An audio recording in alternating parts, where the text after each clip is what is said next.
So, good evening, everybody. Thank you for coming tonight. The first of 3 talks. Andy has twisted my arm, asked me to give some talks, and so I chose to talk about karma. It's been a topic that's been I've been thinking about quite a lot during this strange year.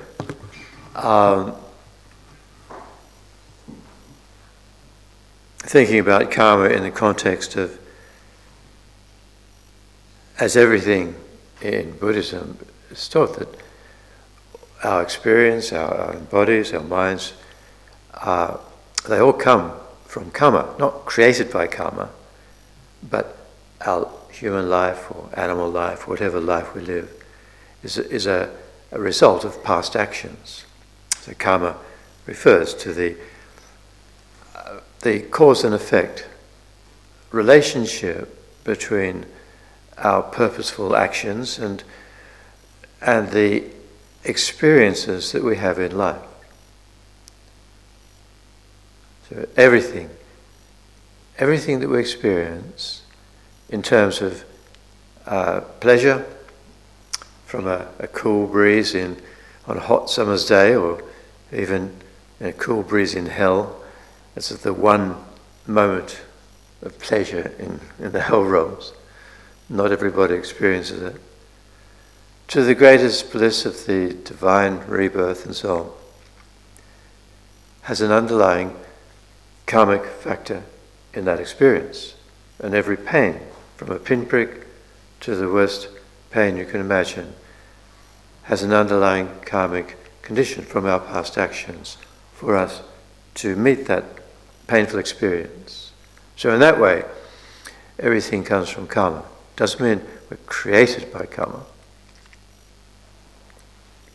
in the form of from nothing, here we are. So what I've been thinking about the last few months is trying to express the reality of karma in a way that scientifically we can grasp or comprehend it. And it's not easy. My thesis is that consciousness, or the mind, is the cause of the evolution of species and not the result, as we believe from the scientific point of view.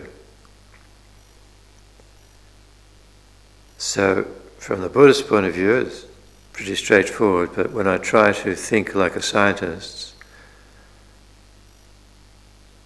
the concept of mind preceding our existence is very difficult to grasp, and the concept of karmic cause and effect is difficult to grasp, but I think not impossible. So some of what I've been thinking about will come out during these talks. Tonight, the first of the 3, I want to discuss in general the Buddha's fundamental teaching of the Four Noble Truths. The very first teaching he gave at the Deer Park in Saranath was on the Four Noble Truths. And for the remaining 40 years, or however it was that Buddha lived, every teaching was an explanation of the Four Noble Truths. This is the essence of the Buddha Dhamma. So that will be our first talk tonight. Next Wednesday, we'll go into the more general explanation of karma and the causes and the results of karma. And then probably in the 3rd talk, we might summarize things and go through the 12 links of interdependent origination, which gives a very nice descriptive presentation of karma, in particular the karma behind rebirth, the causation of rebirth, how it operates. So, traditionally, and with awareness of karma, before we engage in any action, particularly a discussion of the Dharma, we should do so with as good a motivation as we can muster. So we should think that, I'm going to engage in this discussion of Dharma for the ultimate benefit of all mother sentient beings.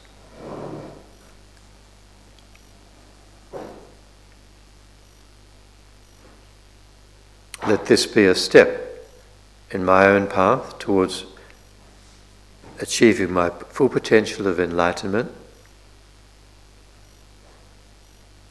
so that it will become perfectly qualified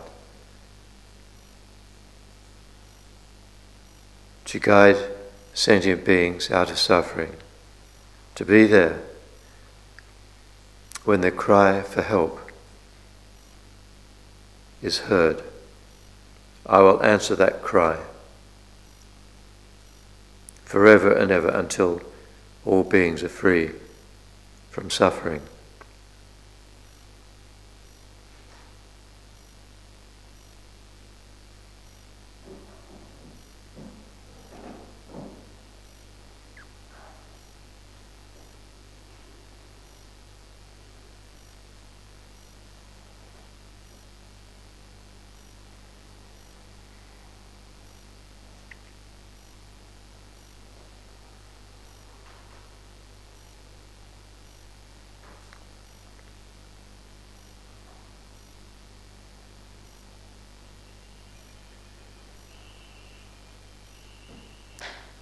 So also we should think that this is the motivation that the Buddha himself followed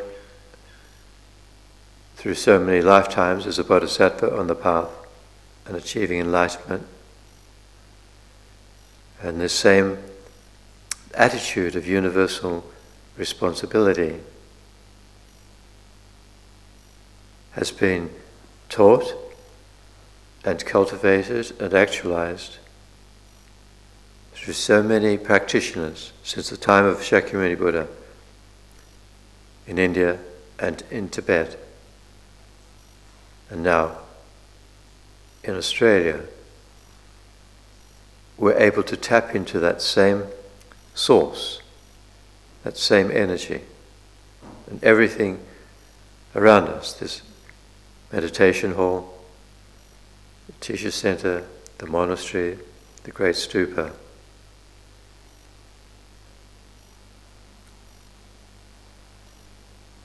all represent the attitude of universal responsibility, or bodhicitta. And how fortunate we are to have met the transmission of these teachings.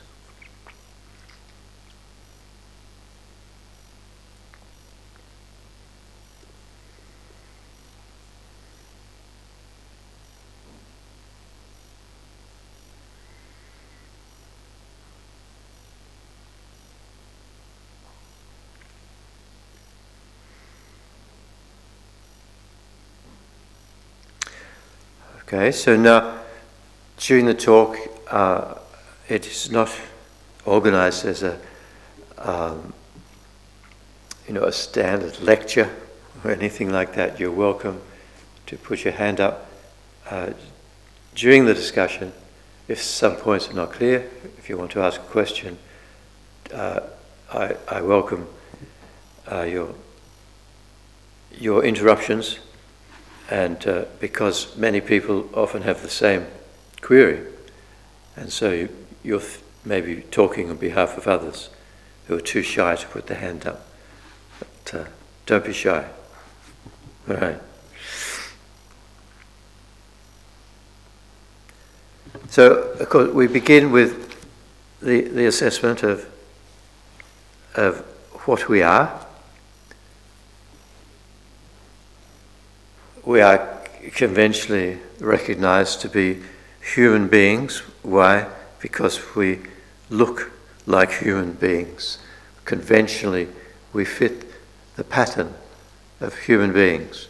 So, a sentient being is any being with mind.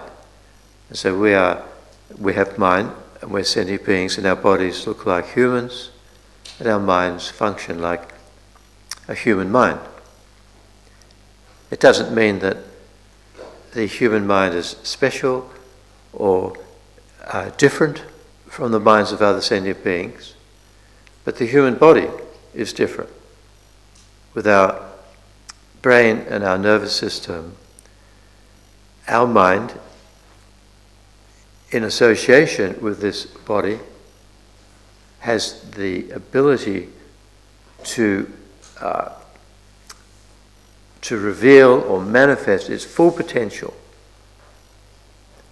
So, a dog or a cat or a lizard, their minds have the same potential, but their nervous system, brains are limited in their ability to manifest the potential. And what I mean by potential is we all have the seeds of wisdom and compassion and the wholesome states of mind. And we also have the seeds of unwholesome states of mind, of ignorance and selfishness and attachment and so on. So with our human brain, we have the capacity to recognize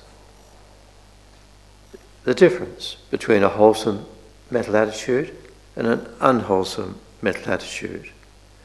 And we have the capacity mentally to make a decision to train our mind in virtue or in wholesome attitudes, and to consciously, progressively let go of and abandon unwholesome mental attitudes.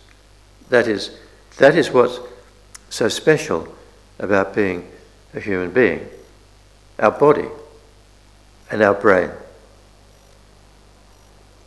I often use the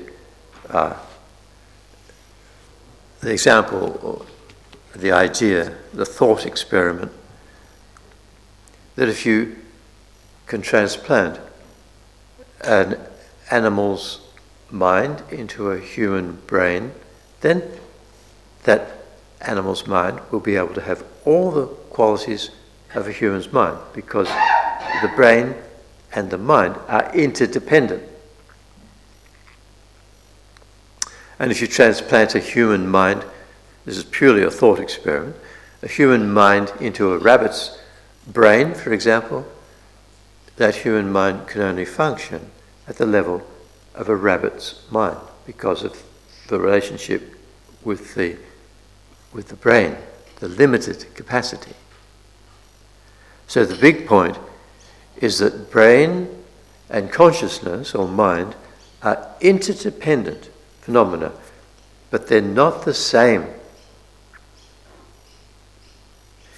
This is the major point that I have to try to get across to the scientific point of view, where it is impossible for the average scientist to conceive of mind being a separate phenomenon from brain. But that impossibility is just due to a lack of understanding, a lack of even a lack of definition of mind. There is no commonly agreed upon definition of mind or consciousness in the scientific world, in psychology.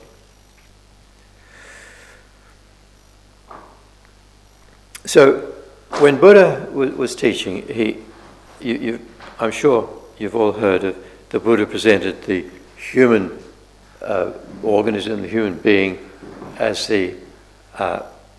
can be talked about in terms of the 5 collections or 5 heaps or 5 aggregates.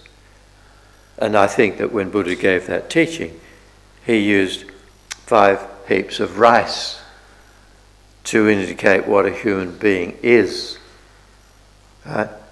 So the first heap is the physical heap, the aggregate or the collection of physical qualities of a human body. So you've got the whole skeletal, musculoskeletal structure, the digestive system, all of the circulatory system, all of the parts of the body that we're aware of are included there in that heap, which is the body, especially the 5 sense organs, the eyes, ears, nose, tongue, and the touch sense organ, which covers the whole body. In fact, all 5 senses are just modifications, or say, of the basic sense of touch. So we really have one physical sense of touch, and the eyes are modified to experience the contact with colours and shapes, and the ears sounds, the nose sensory apparatus with smells and tastes and objects of touch. So that is the first heap, and it's just a good heap because they're sort of interdependent but different parts, that's all. So that's the body of human, and the mind of human has. We can go into great detail about the different levels of mind and so on, but Buddha chose the 4 essential points about mind. So the next heap of rice that the Buddha put on the table was a heap of aggregate of feelings. So feelings are, the definition of feelings is the experience of pleasure or pain or indifference, neutral feeling, either experienced mentally, like through our mental consciousness. If we think of a funny joke, then that's not a sense of touch. That's our 6th sense, our thinking, our mental consciousness. So there's sort of pleasure. We laugh at the joke. So that is mental pleasure. When we think of something terrible, bad that's happening either to ourselves or to others, and there's a feeling of sadness, sorrow, that is unhappy or unpleasant mental consciousness. Or neutrals, where the mind is just sort of based. And then physical pleasure, physical pain, or physical neutral feeling. So that's the second heap of feelings. The third is the mental activity of being able to distinguish between different things, or discriminate between this and that. So whenever we are aware of something, we're always, whether it's a sensory awareness or we're mentally thinking about something, our mind is distinguishing the aspect of the object that we're thinking about or that we're experiencing. So this is a big, a big element in our general consciousness of the world. We like to distinguish, say, this is something, or not that. Yes, I know what it is. I know what it's called. Then the third heap is all the other aspects of our mind. The wholesome mental factors, patience, love, knowledge, compassion, and so on. And the unwholesome mental factors of selfishness, of anger, attachment, pride, jealousy. All the other emotions, destructive or constructive, are all heaped together in the next heap. And finally, the 5th heap, Buddha said, now here are the 5 main types of consciousness. So that That refers to the eye consciousness, the ear consciousness, smell, taste and touch consciousness, and the sixth consciousness, the mental consciousness. That's the realm of our knowledge, our memories, our dreams. The mental consciousness is sort of receives information from the senses, which is just basic awareness of colours and shapes, sounds, smells, tastes, and then mental consciousness analyzes them and thinks about them and makes decisions and so on, and puts labels onto things. So that's our sixth sense. So those are the five aggregates of the five heaps. So I've presented these in the context of our discussion on the Four Noble Truths. So the four truths, the first teaching of Buddha, shows two sets of cause and effect.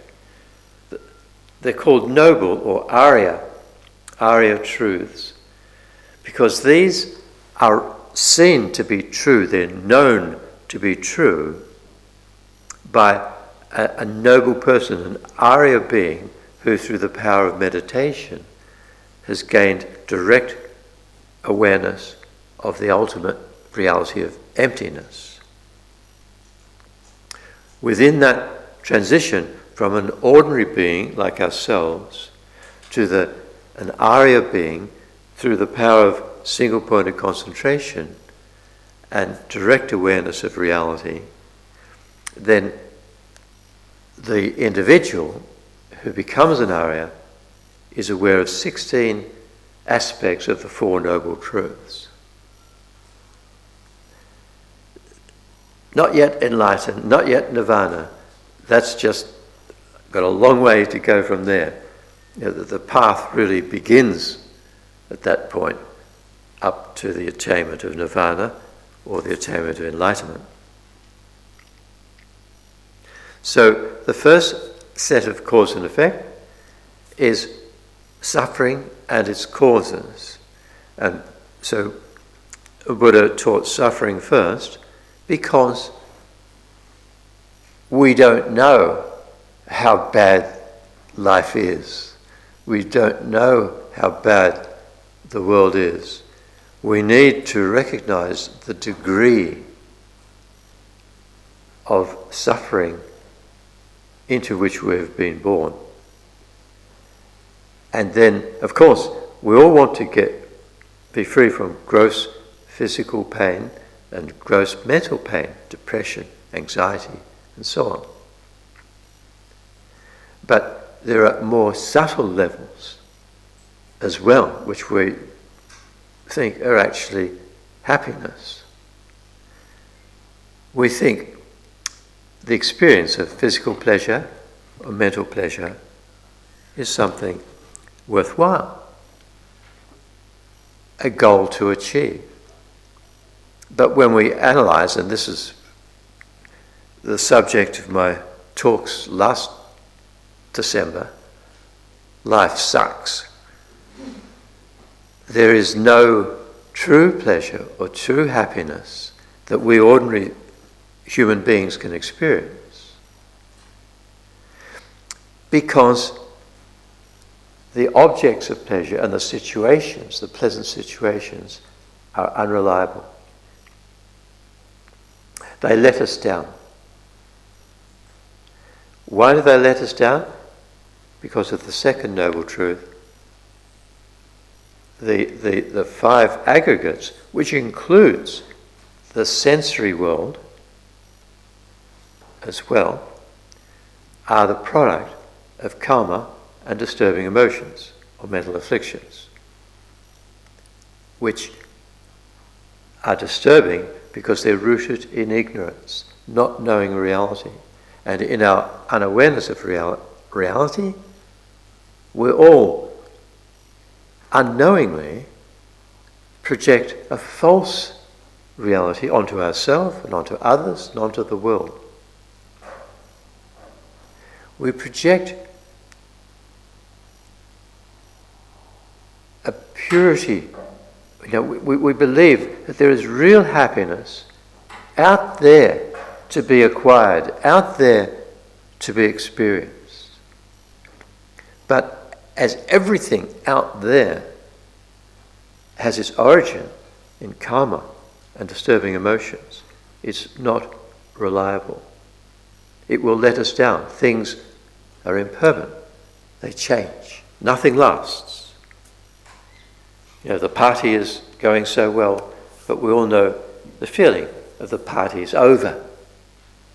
When all the conditions for the friendship and happiness, etc., stop, as they inevitably do, or we drink too much or eat too much and our body starts to reject the stuff we've put into it, which initially was to be experience pleasure, it lets us down. So there is no truly unchanging, happy situation in all that we strive for in life. Relationships, jobs, our own bodies, everything is on a thin wire ready to fall. Even if we are wealthy, we have good reputation, and we have lovely family and friends, etc., we're not truly free. It's like a slave.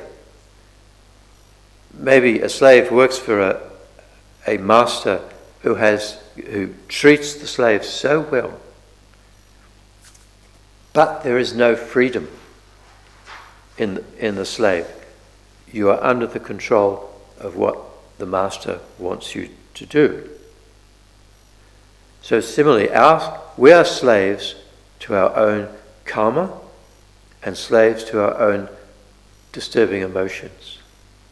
We're not free. We cannot, as much as we like to talk about self-sufficiency and independence, we're unaware of how our actions in life are coming from flawed reasons, mistaken ideas, mistaken purposes, incorrect attitudes, where we do not have the freedom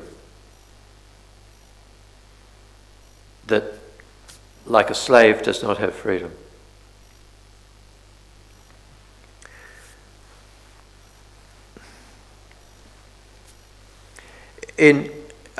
Geshe Lundrup Sopa is one of my teachers, main gurus, who taught for many years in America at a university. In his very long 5-volume commentary on the graduated path, the Lam Rim, he said that if our happiness is dependent or relies upon external circumstances, we're not free. We're like slaves. We're shot. We're lost. Because those external circumstances are constantly changing. They're not what we expect them to be. And friends become enemies. Food becomes poison. The lovely sunshine creates cancer. Everything we enjoy has its downside. And he said that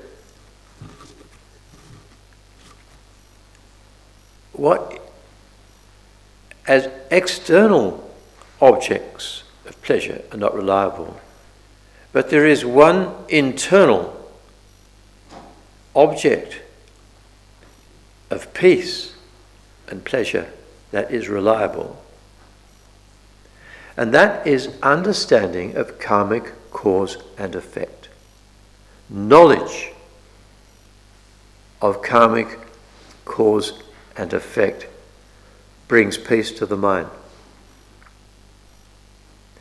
It's not that, we do not dismiss bad things and say, oh, that's the person's karma.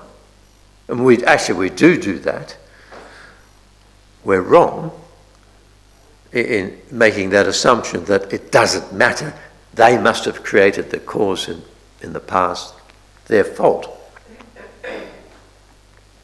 The point is that each one of us is an individual, and the purpose of our life is to try and be happy and free from suffering. Not understanding karma, we naturally believe that the cause of happiness and suffering is outside. So we're constantly worried about what's going on. Who's going to win the election? Am I going to get the job? Will this person love me and become my partner?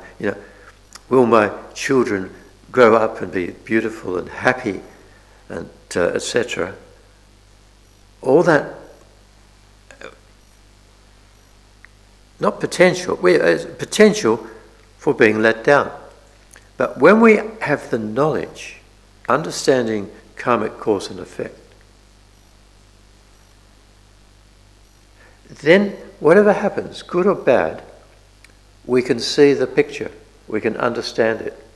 Of course, we do what we can to work with the environment so that we don't go hungry, we're not exposed to the weather, we wear masks to stop getting disease, of course.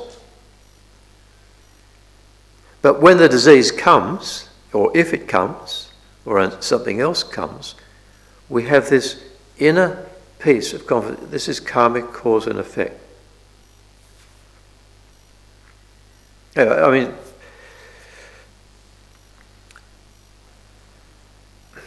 I've heard that, I know, students of the Lamas, when somebody close, mother, father, child, husband or wife dies, and they're sad, they're broken up, they're grieving. And I'm thinking of a specific situation where somebody's father was killed in a car accident and totally distressed. This person went to Geshe Doga in Tara Institute in Melbourne. And Geshe Doga just said, every person who is born must die. And that person, of course, had been taught about karma, etc. But just bringing that to mind gave her so much relief, because there was already an understanding of karma. Everybody is going to die,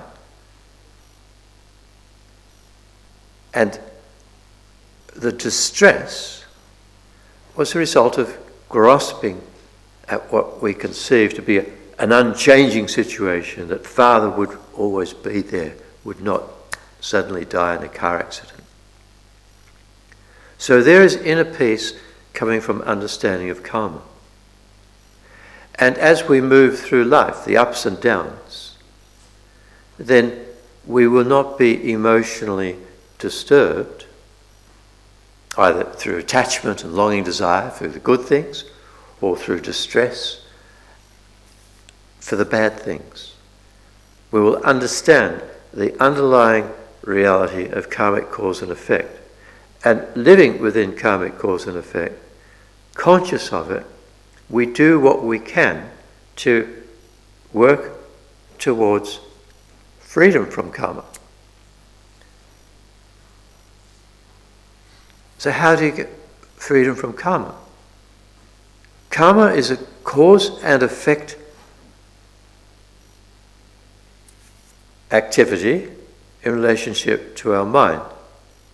Our mind, a mind which is contaminated or polluted by ignorance. Ignorance of cause and effect, ignorance of the ultimate reality of emptiness.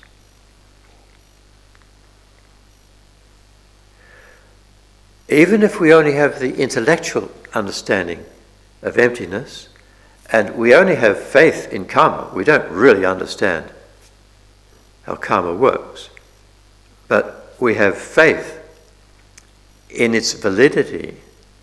That faith, this is what Geshe Soka said, that faith in the validity of karmic cause and effect is an internal source of peace and happiness. And that we can rely upon. Now, how do you get that faith? Faith, the definition of faith is it's belief. It's not yet knowledge, but it's belief in something that is correct. Now, a lot of us have many different beliefs. People believe in all sorts of things, especially when you scroll through the internet. Unbelievable stuff that people take to be true and believe in. But if it's not true, their belief or their faith is not faith according to the Buddhist definition. Now, Buddha himself said, don't take what I say on faith alone, faith in me as being, a person with a great reputation, etc. Check up in your daily life experience of yourself and of others. Check up the teachings on karma and see if it's valid or not. And question, why did this happen? Now, you're not going to immediately understand the cause and effect of karma. But if the teaching is not true, you will see a contradiction. And you can let it go. But if you can see no contradiction, continue to analyze. So initially, faith is like three types. There's admiring faith. So yes, because Buddha was a great speaker and very impressive and reputation, and the Buddha and the Buddha's disciples, the monks and nuns and lay fellows of the Buddha, they appeared to behave according to the understanding of karma. So the initial faith is faith of admiration, admiring what we see. And this is the most important role of every Buddhist practitioner. If you call yourself a Buddhist, if you wear the signs of being a Buddhist, then you are a representative of the truth of Buddha's teachings. And people depend upon you to behave according to the teachings. And that gives them the faith of admiration.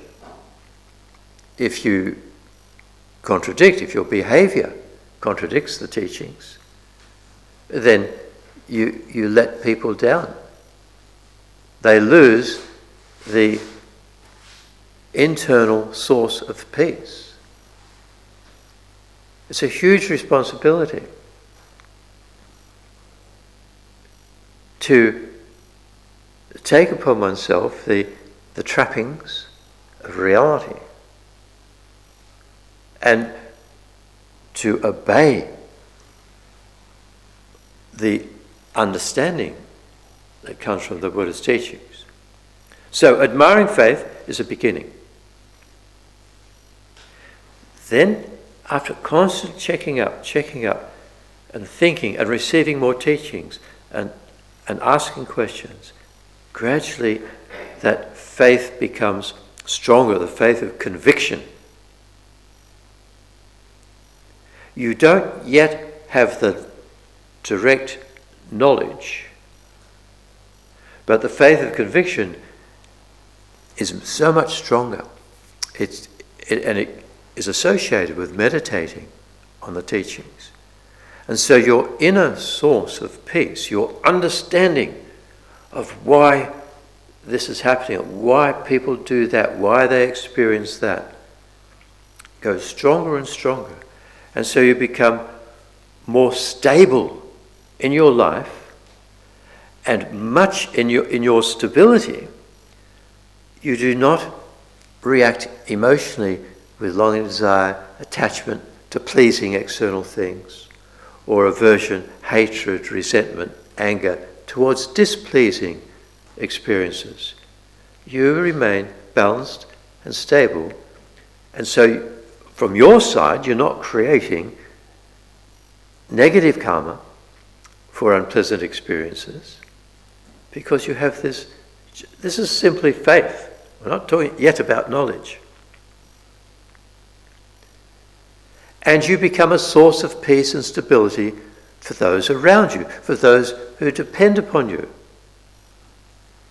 Your family and friends, the people you work with, the strangers in the street, the animals, the birds, the insects, every sentient being with whom you come in contact. They are benefited by your stability, and you combine that knowledge of faith with love and compassion. If you're not stable, you can't love, you can't be compassionate. You're too preoccupied with yourself, your own worries, your own concerns, and it's very, very difficult to have genuine affection and love and kindness towards others.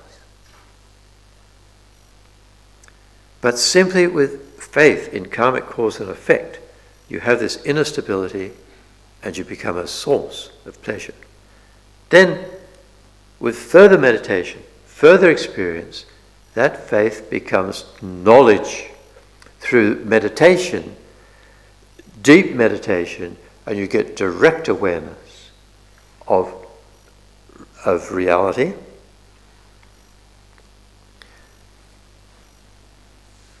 Your faith has transformed into knowledge. You could not have that knowledge without having the preceding faith. So many, whatever we learn, we go to school, university, whatever we learn, we have faith that what we're being taught is correct, and confidence and trust in our teachers, our professors. If we don't have this good relationship between a teacher and ourselves, then we're not going to learn very much.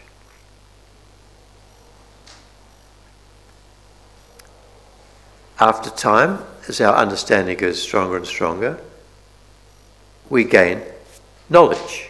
Mundane knowledge, okay, but it's still correct knowledge about whatever we want to learn. So that is a result of faith when we were beginning, that what this person's got something worthwhile to teach me. So, faith is, considered a dirty word because in history, not in history, but today, here and now, terrorism is so-called faith that what you're doing is right. It's what God commanded you to do. But that, from the Buddhist definition, that is not faith because the object is incorrect. To kill the infidels, or whatever, to kill the Catholics, to kill the Protestants, because you have the only right way, to kill the Arabs, to kill the Jews, that is wrong. That is not faith. That is wrong conception, wrong idea. And that only leads to disaster. So we need to cleanse the phenomenon of faith from its bad press, from the bad reputation. Those actions did not come out of faith because the object that people had faith in was not correct.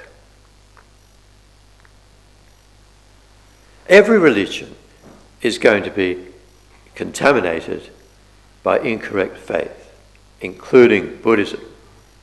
Buddha said, my teachings will be practiced, studied and practiced and realized over a long period, 5,000 years. But from the very moment that I pass away, they will start to decline. Realizations will get weaker, understanding will be weaker, and then from inside, from the practitioner's side, they will generate wrong understanding of the teachings, and they will degenerate and destroy the Dharma.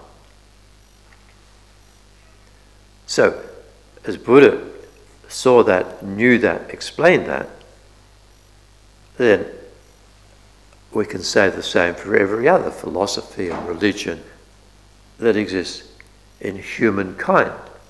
Now, of course, many religions have many things in common, but so do the followers. And what's in common in the followers is self-centered ignorance, pride, and attachment to my view, my understanding, my interpretation, and competitiveness, and just instant labeling of anybody who thinks differently from me as bad, to be eliminated. So,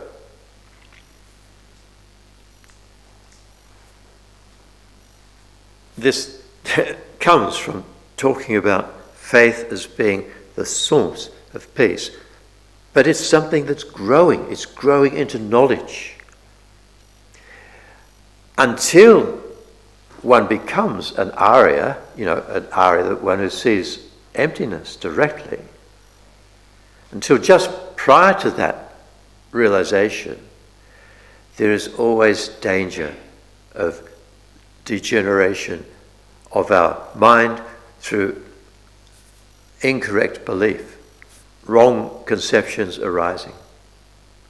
Once one passes that point of fully, clearly understanding the 16 aspects of the Four Noble Truths, it's impossible to degenerate into wrong views, because you've got right view, you've got correct understanding of reality. You have unbelievable stability and peace. Nothing will faze you, no matter how bad, no matter how good. And you will be able to follow the path uninterruptedly. All right, so now, the Four Noble Truths. Two sets of cause and effect. First truth, true suffering. The second, the true cause of suffering, karma and afflictions, disturbing emotions. The third truth, once we realize the degree of unsatisfactoriness or suffering in our lives, we're going to want to get rid of it. And we can. True cessation, the third truth, is the result of following the true path. So true cessation means that we can bring an end to suffering by ending its causes, karma and disturbing emotions. Karma only refers to the cause and effect experienced by ignorant mind streams. So you remove the ignorance, you remove karma. I think it was here, when Lama Zopa Rinpoche was here last. We are taught that when you directly realize emptiness, you destroy all karma. And I asked Rinpoche here, Rinpoche, how does the realization of emptiness destroy karmic potentials? And he thought for a while, and his answer was, like a broom. I have to go and think about it. But you see, karma is created by an ignorant mind, and it's resulted upon self-centered ignorance. And when you generate the wisdom, realizing the emptiness of self, the ultimate nature of self is empty of existing inherently as we think it does, then karma is extinguished, because karma is just the echoes of our past actions carried in our mind stream, carried in our stream of consciousness. Every purposeful action that we do creates an impression born upon our mind. There's the effect, the immediate effect. We please somebody or we hurt somebody, through a wholesome motivation or an unwholesome motivation. The immediate effect, that person's been pleased or hurt. But in our mind, it's not over, is it? We are aware of what we've done in the past. And sometimes we rejoice about having hurt somebody, and sometimes we feel remorse, some compassion for having hurt somebody. But it influences our mental state. It's there, it's with us, and we can't run away from it. And it has the capacity to alter our future life. Just the conscious awareness of pretty strong actions of pleasing or hurting somebody in the past. But every single action we do, motivated by attachment or aversion, creates a karmic potency born in the mind stream. And we don't know what we've done in past lives, but this vast accumulation of wholesome and unwholesome karmic potentials gives rise to our experience of life. As I said, every pleasant experience, from smallest to greatest, every unpleasant experience, from smallest to greatest, is conditioned by our past actions, by our own minds, by the echoes of our past actions carried upon our mind stream, even from past lives. It's not an occasional thing, karma. It's constantly there. Yeah. Why does it grow over time? Why does the effect of karma grow over time? I also asked Geshe Doga that question.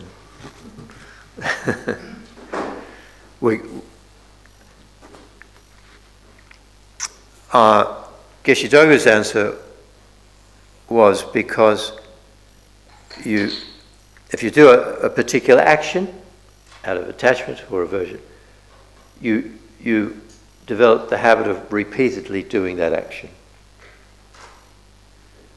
So it gets stronger with each repetition. What if you only ever did it once? Yeah, it still grows. As Lama Zopa has said, if you kill a mosquito, it's not as heavy as killing a human, because the harm to a human is so much greater than the harm to a mosquito. But if you don't purify that action, after some time, it grows stronger to be equivalent to killing a human. I don't actually understand why it grows. I still don't understand. I don't either. That's why I asked the question. You have to ask Geshe Doga. Okay. Okay. Now, in detail, the first noble truth, true suffering. So, what is true suffering? It is the very five aggregates of our body and mind, produced by contaminated actions and disturbing emotions. Right? So, our bodies and mind are produced by actions which have been contaminated by ignorance. Now, a human body is much better than a mosquito's body because it has, as I've already mentioned, the human brain, the human lifestyle and everything gives our mind the opportunity to actualize its full potential, whereas a mosquito's brain is very tiny and doesn't have the capacity to allow the mosquito's mind to actualize its potential. Yeah, I know. When I studied tropical medicine in London, the School of Tropical Diseases, or Hospital of Tropical Diseases, we had to dissect mosquitoes. Very tiny, under a microscope. They've got a very small brain. Anyway, that brain is a brain and it supports the mosquito's consciousness, but not to the degree of a human does. So for us, our 5 aggregates of body and mind, these are true sufferings, as well as the environment that we experience. So true suffering, this first truth, refers to every aspect of our body and mind, except in single-pointed concentration, if one focuses upon pure love, compassion, renunciation, and wisdom, then because of the power of concentration, even though we may have the seeds of ignorance and the seeds of the disturbing emotions, they're not manifest at that time. So the meditative experience of love, compassion, wisdom in the context of single-pointed concentration, that is not a true suffering. But every other aspect of our bodies and minds is a true suffering. And just knowing that is, it's very helpful. It remains stability. As a professor of pathology said, if you live long enough, you will die of cancer. Which means that every human body has the potential for disease, for degeneration, for aging, and for cancer. We will have this potential. So when the diagnosis comes, the doctor says, look, I'm sorry, but the test shows that that lump was malignant. If we understand that the body is a true suffering, we can take that news in a much more stable manner. Not totally, because we're not really there yet, but it is possible to not be fazed and to take on board the reality that we're going to get cancer, we're going to age, we're going to become senile and demented. Well, not but it's highly likely. Our teeth are going to fall out. Hair's going to go white and hey, this is reality. But so many people are hugely distressed because their delusion of permanence and unchanging me, attractive me, never die, that's shattered by the diagnosis. So this is why faith in karmic cause and effect is a source of peace and stability. It's not going to prevent cancer. It's not going to prevent aging. But we know it. Okay.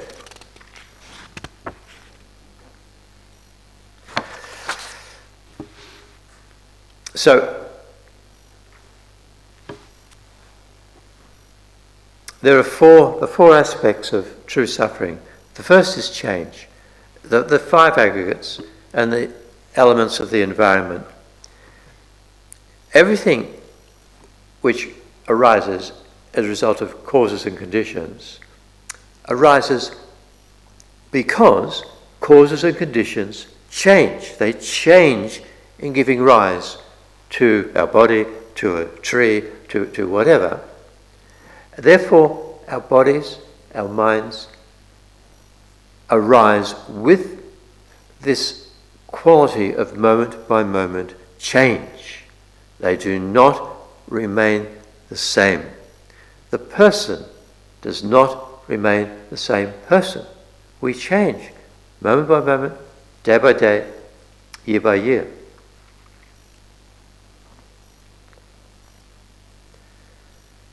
Even the omniscient mind of a Buddha changes moment by moment. But a Buddha's mind is the result of the conditions of non-ignorance, of wisdom and compassion.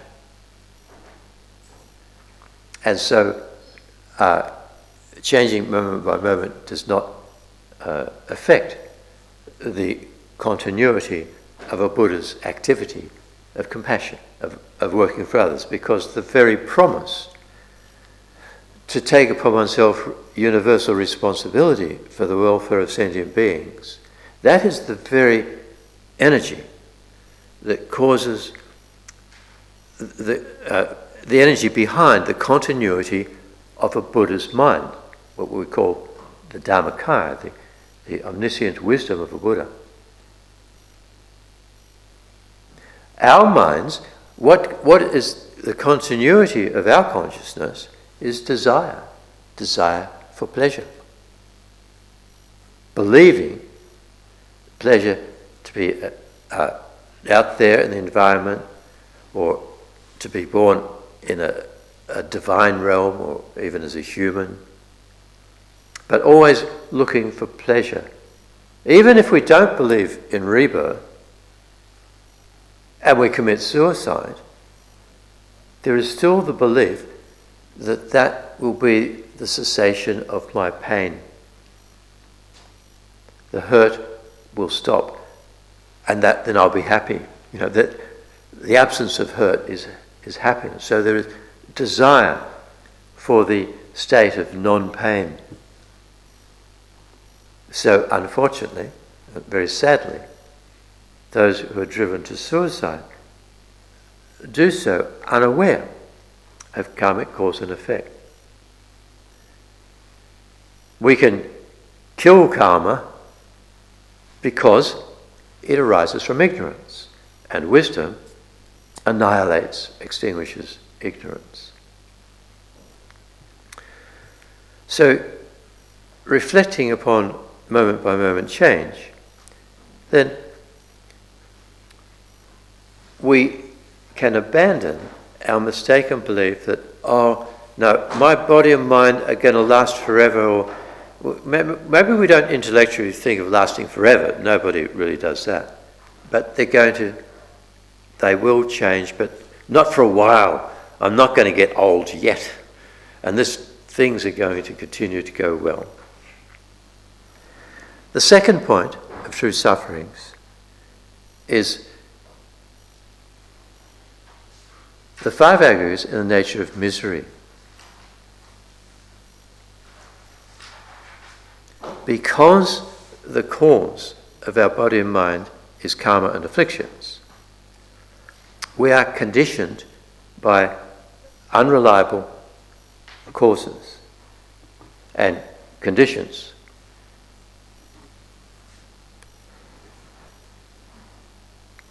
Where we've got this underlying distortion of ignorance, which is projecting false reality, not only as an inherently existing me, but the things we like, we falsely project them to be much better than they actually are, and so we crave them as being so special.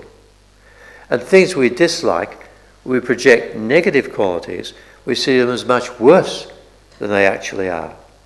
And so we can never make friends with a person we have decided we hate. Well, occasionally we can, but not very often. Because what we hate is our distorted view of this bad person. And what we love is the distorted view of this nice person.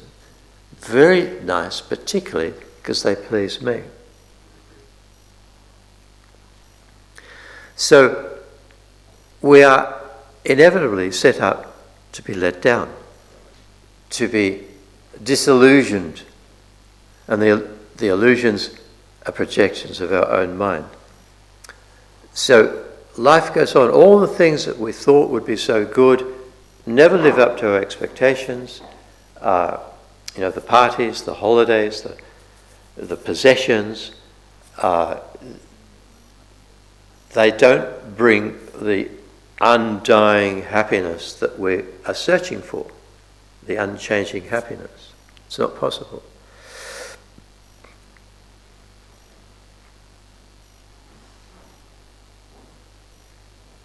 The third point about true sufferings is that whatever exists is empty in terms of persons. Our impure aggregates, our body and mind, are empty of being a self. How do we say?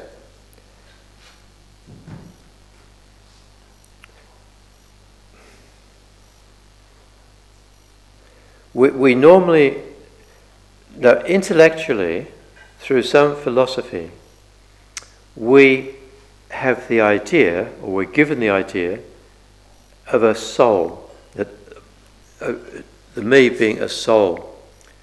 And the soul is something which exists unchanging. It's a single entity, a single real me, and it's independent of the body and mind. It controls the body and mind. Like, this is just an intellectual mistaken idea. But a lot of people have it, that there's this unchanging, single, real me who controls the body and mind. It's not the same as the body and mind, but it's similar. There is the connection, as tradition is given, is between a shepherd and the sheep. So intellectually, people can have the mistaken idea that I am the shepherd of my body and mind. Like when we say my body, my mind, we are thinking of me being separate, but the possessor, like a shepherd possesses and organizes the movement of the sheep.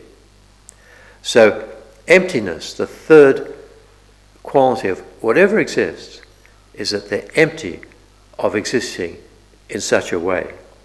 And it's not just persons that we see in this way, but even inanimate objects, which they seem to be existing independently. The table is something existing in its own right in relationship to what we call a table. So that's emptiness. The fourth factor about true sufferings is similar, but it's more subtle. It's selflessness. And this selflessness is an innate, it's not an intellectually acquired idea like a soul or whatever, but it is an innate belief that our body and mind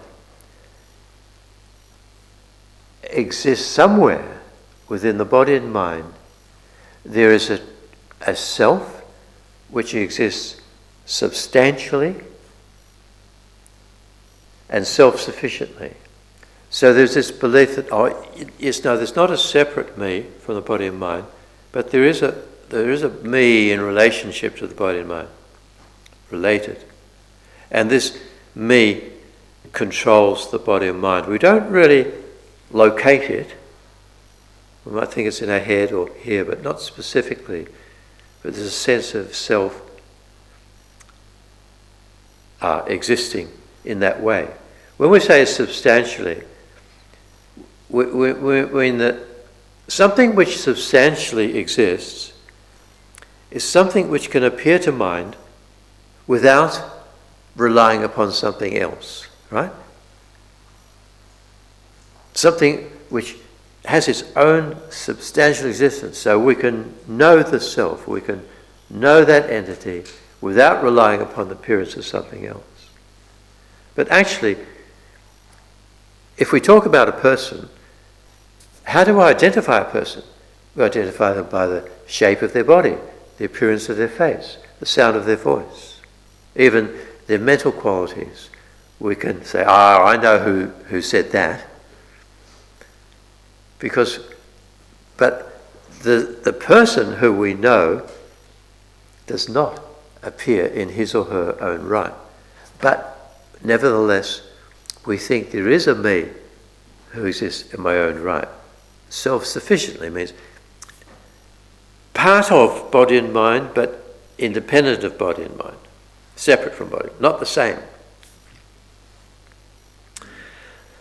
So nothing exists in such a way, but we all believe that we and our close family, mum, dad, husband, wife, children, everybody exists as an entity in that way. And that is wrong. We are selfless from that point of view. It does not mean there is no self, there is no person. A person is established to exist merely upon our independence, upon our name given to our body and mind, our contaminated aggregates. Like when we were born, there was a new baby. It was just called baby, it didn't have a name yet. But it was an aggregates of body and mind. And parents decided to give that baby our name. And from then on, people were able to identify this person, this new baby, this new person, independent upon a name in association with the appearance of the body and mind. So that's how we do exist as persons, merely independence upon the name given to this ever-changing body and mind. But there is nothing real inside which is really me, truly me. Or truly mum, truly dad, truly any person, or truly object. So selflessness. So the four aspects of true sufferings are change, suffering itself, emptiness of being unchanging, single, independent entity, and selflessness, more subtle, of being empty of being a part of the body which is truly me. And the analogy that they give, if you have a group of salespersons in a department store, then they're all salespersons, but one is the head salesperson, and that head commands the others.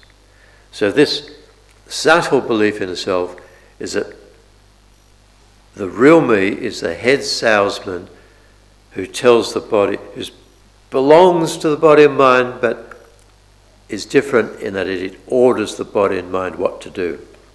So we have this sense of me in here, and that is our root problem, because we do not exist, we're selfless, and that we don't exist that way. The merely labelled self is not in the body or the mind. There is the condition of a contaminated body and mind and the label. And so the person we are exists in dependence upon the relationship between our name, which is not me, and the body and mind, which are not me, but there is still a person. And that person, if the body is old, the person is old. If the body is healthy, the person is healthy. If the body is sick, the person is sick, right? Anyway, you had a question? Can I just ask you, I think I understand that we're made of different aggregates and put together. I think I have a problem with you know, if you were to chop my hand off, I would feel that compared to if your hand was chopped off. So in that sense, there is a me that would feel that, and even though I'm made of different components. Right. How's that explained? Well, when you say I would feel that, the feeling of the hand being chopped off is a conscious experience, right? Remember, feelings are pleasant, pain. So it's painful, sense of touch. So it is the mind. The mind is experiencing pain. Now, when you say you experience pain, actually, it is your mind which experiences pain. It's valid to say whatever the body and mind experience or do, the merely labelled person experiences or does. So, if the mind is experiencing pain, then it's valid to say the merely labelled person is feeling pain. Because whatever happens to the body and mind happens to the merely labelled person. But the body and mind are not the person. So you experience the pain of having your hand cut off because the hand of the body, which is suitable to be given your name, has had its hand cut off. And the mind experiences pain. But there's no you in the body experiencing that pain. It is the mind which experiences pain. And that's why if you were an arahant, you would remove that and there'd be no attachment to even the pain of the body. No aversion. Yes. Yes, if we really understand that the body and mind are empty of being truly me, then there is pain, but there would not be distress.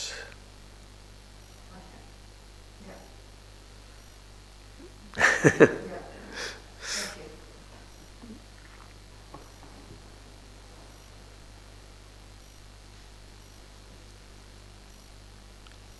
Yeah. What was the story? An Indian yogi was about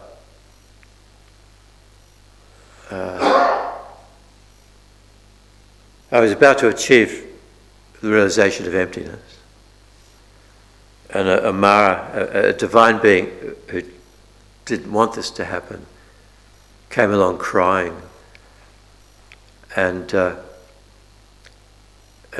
the meditator, well, what's the matter?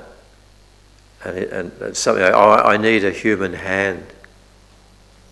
So, without any ounce of regret or remorse, the meditator cut off his hand, his right hand, and gave it to the mischievous being.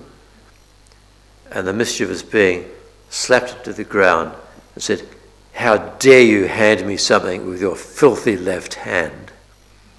Right, because in India, your left hand is filthy, and you never touch anybody or you never give anything with your left hand.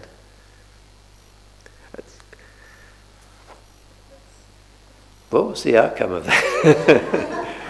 Anyway, the meditator was not fazed.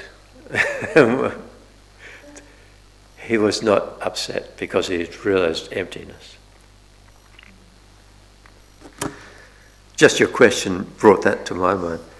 Okay, so as there are four aspects of true sufferings, there are four aspects of karma and afflictions, the cause of suffering. So the first aspect of karma and afflictions are causes. And I'll read it. They're causes for suffering because craving for this misconceived self is the root cause of the impure aggregates as a seed is the cause of a fruit. Right, so if you want to grow a fruit, you've got to plant the seed. That is the, you can't, we won't talk about shops or supermarkets, but you can't get the fruit if you don't plant the seed. So karma and afflictions are the causes of this impure body and mind. And this is pointed out because some people say, oh no, suffering is just by chance, or it's bad luck. You know, there's no reason for suffering.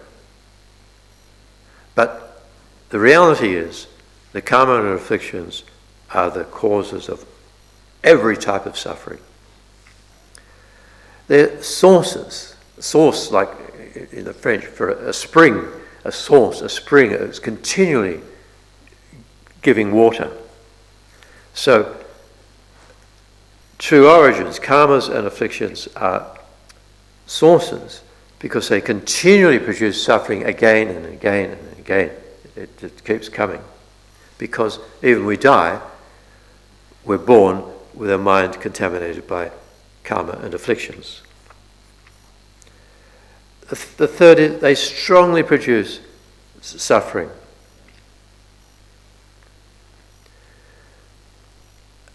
Strongly because, well, the example is when we're approaching death, we crave existence. We crave to live. Even our body has let us down and is sick and miserable. We crave life. And so that craving germinates a karma for rebirth. So strongly produces suffering again and again. They're conditions. The fourth point is that they are conditions for suffering.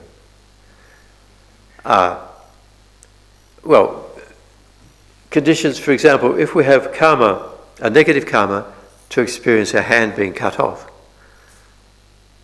then there needs to be some, or a hand being crushed in an accident or whatever. We won't refer to the yogi's example because that was different, because the mind was different. But that karma, to have one's hand crushed, can only ripen if our mind is in a unwholesome or a negative, a non-virtuous attitude. All karmas, virtuous karmas or wholesome karmas and unwholesome karmas, we have the seeds, but they can only ripen when the mind germinates those seeds. And a virtuous or a wholesome mind germinates wholesome karmas for pleasant experiences, and an unwholesome or a non-virtuous mind is suitable to germinate a negative, unwholesome karma for suffering. So if we really check up when something's going well, that was a condition which precipitated that pleasant experience. We change quickly and we become unpleasant, but we could not have experienced pleasure, the karmic ripening result of pleasure, if the mind had not been virtuous or wholesome. And similarly, pain, when things go wrong and we're hurt. At the moment, just prior to that experience, our mind would have been in an unwholesome, non-virtuous attitude, because that is the condition that nurtures unwholesome karmic seeds or potencies. You understand? So these are and knowing this gives inspiration, determination to constantly be mindful. What am I thinking? What am I saying? What am I doing? Is it a wholesome action or unwholesome action? And we can change it. If it's unwholesome, we can quickly get rid of that negative impulse and change our acting into virtue. Then our wisdom, then this is how knowledge, faith in karmic cause and effect transforms our life into more stability. Because that faith gives us control over our life. And who doesn't want control over their life? We all want to control our life, but we think that means controlling others, external situation, controlling the electoral count. They're wrong. But you can't control external things, but you can control the internal mind when you're inspired by faith in karmic cause and effect.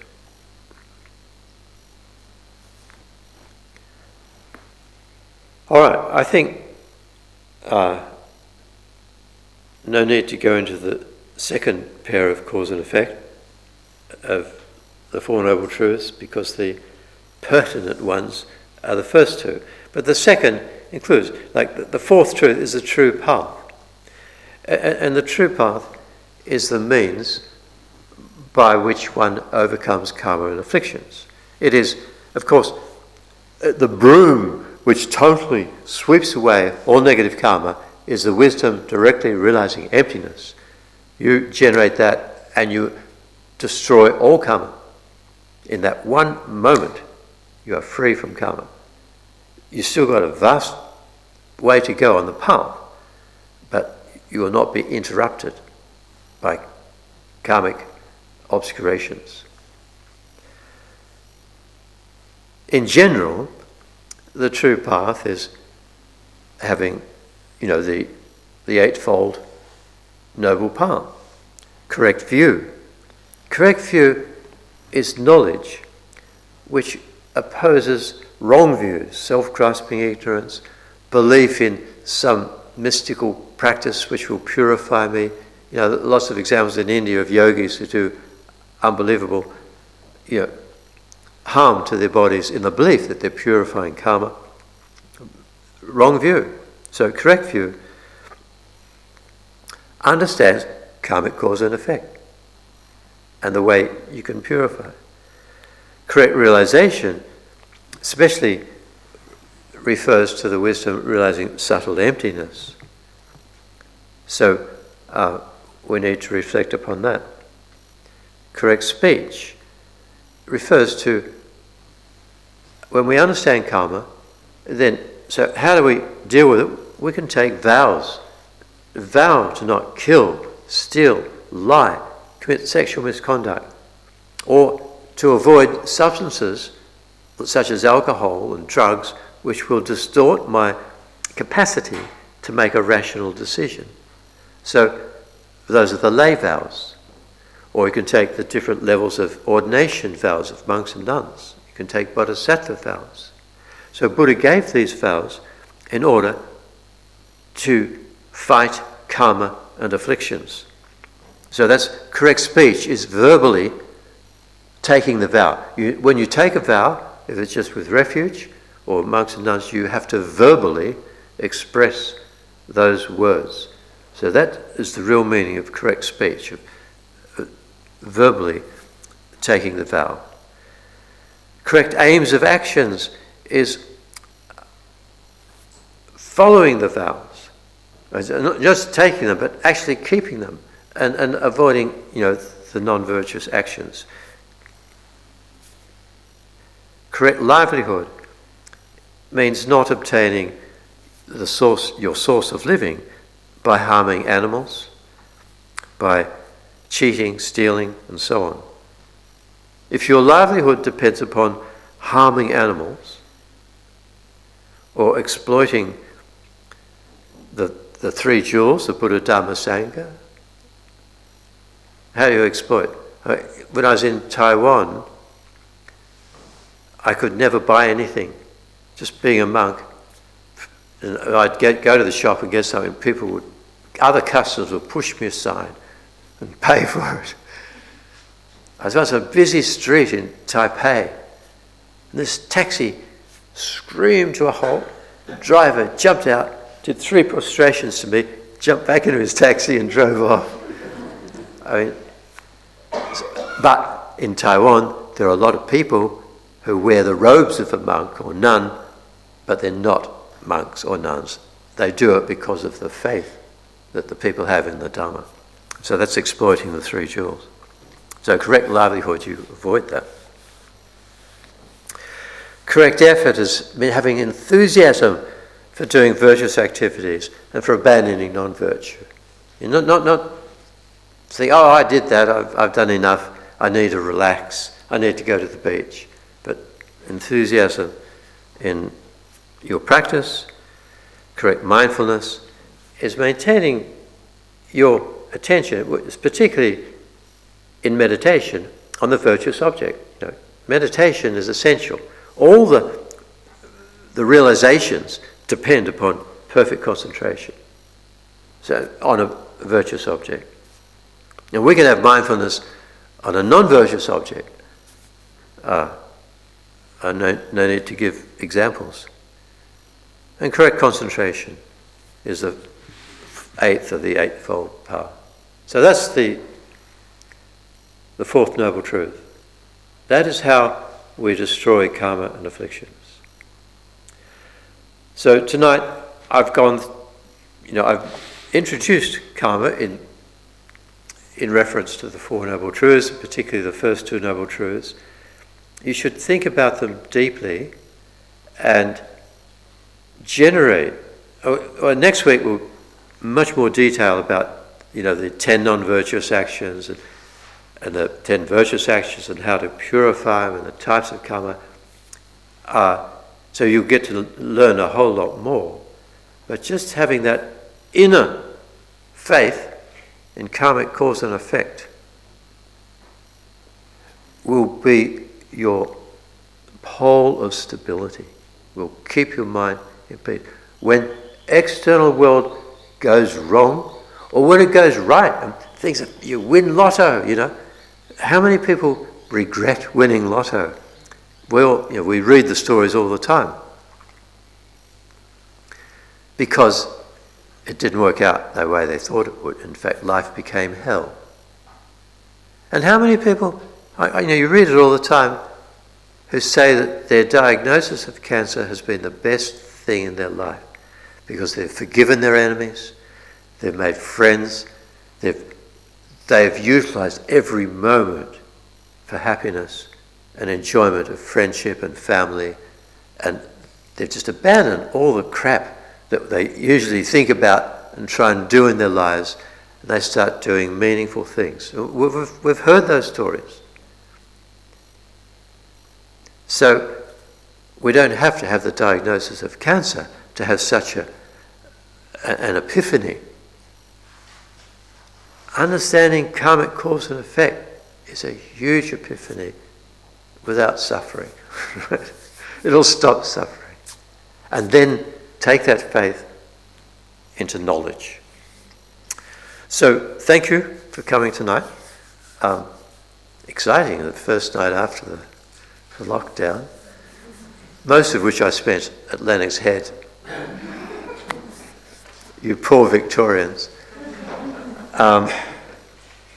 So let's dedicate the positive energy of tonight, the discussion, to all sentient beings by thinking that through engaging in the practice of discussing Dharma, may I gain inner understanding, faith, confidence and knowledge of karmic cause and effect,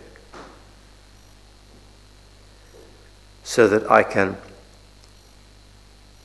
reach my full potential following the path to Buddhahood and be a perfect guide, a source of inspiration for all other beings.